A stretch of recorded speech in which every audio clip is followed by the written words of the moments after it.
और अब हम फोकस करते हैं गेटवे डिस्ट्रिक्ट पार्क्स के ऊपर। कंपनी के पास 9 इनलैंड कंटेनर डिपो और कंटेनर फ्रेट स्टेशन का नेटवर्क है। 500 से ज़्यादा ट्रेलर्स की फ्लीट भी कंपनी चलाती है। और दिसंबर तिमाही के नतीजों पर बात करते हैं। 15% इनका ओवरऑल बिजनेस, अगर मुनाफा की बात करें तो वो बढ़ा है 55 करोड़ पर। हालांकि आय 2% गिरी, 340 करोड़ पर आई है। नंबर्स पर और आगे किस तरीके का आउटलुक है, बजट से क्या एक्सपेक्टेशंस है, चलते हैं सीधे जानते हैं। हमारे साथ कंपनी के सीएमडी प्रेम किशन गुप्ता जी शो में जुड़ रहे हैं। मिस्टर गुप्ता, गुड आफ्टरनून, धन्यवाद। सर, पहले तो नंबर्स पर बताइए, जिस तरीके का प्रदर्शन दिखा है, मुनाफा बढ़ा है, आय थोड़ी कम हुई है, क्या आगे आउटलुक लग रहा है? क्या इसी तरीके का प्रदर्शन आगे भी देखेंगे और या इससे बेहतर हो सकता है? Good afternoon Swati. देखिए, नंबर्स में जहाँ तक हम देख रहे हैं तो नंबर्स में जो गिरावट है उसमें रेल रेवेन्यू में फ्लैट है और सीएफएस रेवेन्यू कम हुआ है और वॉल्यूम भी कम हुआ है। उसके उसका कारण ये है कि पंजाब कॉन्वेयर जो कि लास्ट ईयर हमारे ग्रुप में था, वो पंजाब कॉन्वेयर का वॉल्यूम और रेवेन्यू नहीं है, इसीलिए रेवेन्यू घटा है। जहाँ तक प्रॉफिटेबिलिटी की बात है, प्रॉफिटेबिलिटी इसलिए बढ़ी है कि जो अकाउंटिंग स्टैंडर्ड है इंडेस के अंडर लीज जो है इबिटा के नीचे आती है, तो जो 20 करोड़ रुपए साल का पंजाब कॉन्वेयर जा रहा था वो अब हट गया है। तो ओवरऑल देखेंगे तो ये परफॉर्मेंस ठीक रहा है, हालांकि ये बेहतर हो सकता था। लेकिन जयपुर डिवीजन में कुछ फॉग के कारण ट्रेन डिलेज हुई थी दिसंबर के महीने में, और दिसंबर के महीने में ही दिल्ली डिवीजन में एक ट्रैक वर्क का अपग्रेड किया जा रहा था, जो कि लॉन्ग टर्म में हमारे लिए फायदेमंद है। वो ट्रैक वर्क कंप्लीट हो चुका है और उससे हमारी ट्रेन जो गढ़ी हरसरू से काशीपुर, लुधियाना और फरीदाबाद जाती है, उसमें अब हमको काफ़ी तेज़ी दी, मतलब कम टाइम में ट्रेन हम वहाँ प्लेस कर चुकेंगे। एक और थोड़ा सा करेक्शन करना चाहूँगा। अब गेटवे डिस्ट्रिक्ट पार्क्स के 10 आईसीडी और सीएफएस हो चुके हैं और 11वां अंडर कंस्ट्रक्शन है, वो जयपुर के पास। तो गेटवे की स्ट्रेंथ यहाँ से नेटवर्किंग अब बढ़ती जाएगी। Okay, wonderful sir. तो 10 यहाँ पर एसीडीज है। क्विकली मार्जिन पर मैं आपकी व्यू चाहूंगी, क्योंकि पिछले 7 क्वार्टर से आपका मार्जिन 25 से 27% की रेंज में रहा है। क्या बेहतर होने की यहाँ से उम्मीद है सर? किस तरीके की इंडस्ट्री स्टैंडर्ड्स है मार्जिन को लेकर? आप क्या करेंगे जिससे प्रॉफिटेबिलिटी कंपनी की और बेहतर हो?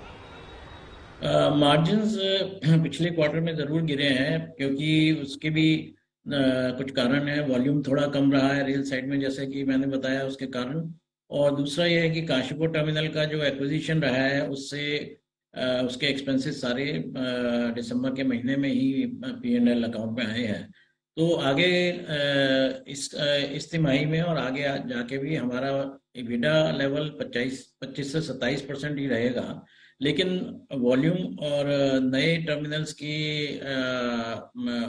रेवेन्यू आने से, रेवेन्यू बढ़ने से वो इबिडा परसेंटेज 1-8% बढ़ भी सकता है।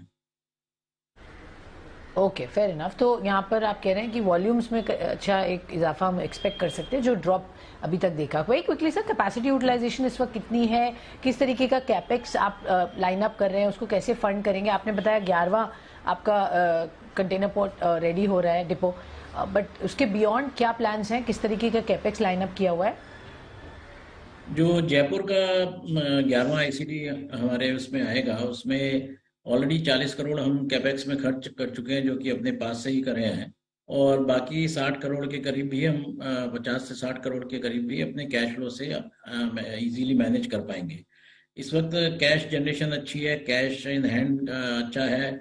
और आगे जो नए टर्मिनल्स, हम 2 टर्मिनल्स अब ये काशीपुर और जयपुर के बाद 2 नई लोकेशन अभी ढूंढ रहे हैं, उसमें काफ़ी मैपिंग करी है। तो इस साल के सेकेंड हाफ में हम लोग हो सकता है कि हमें कामयाबी मिले नए लोकेशंस की, और वहाँ पर हम जो अनाउंस करेंगे, तो रफली हर एक नए आईसीडी का, जो कि नॉर्थ में एक फीडर रूट कहेंगे हम उसको, जो कि गढ़ी में फीड करेगा, वो लगभग 80 से 100 करोड़ के बीच में एक टर्मिनल बनता है। तो लगभग अगले साल अगर फाइनेंशियल ईयर 24 देखें तो उसमें हमारा 200 करोड़ से ऊपर कैपेक्स होगा।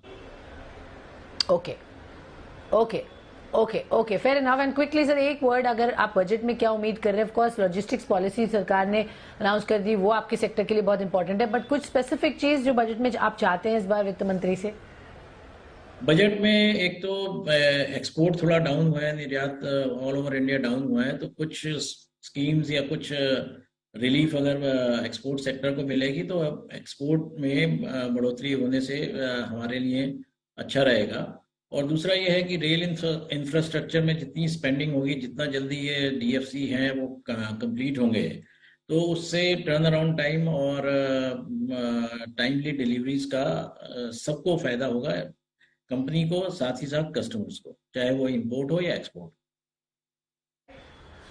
ऑल राइट सर, बहुत बहुत धन्यवाद हमसे जुड़ने के लिए, बताने के लिए नंबर्स और आगे क्या है कंपनी का आउटलुक और एक्सपेक्टेशंस इस बार बजट से। धन्यवाद आपका।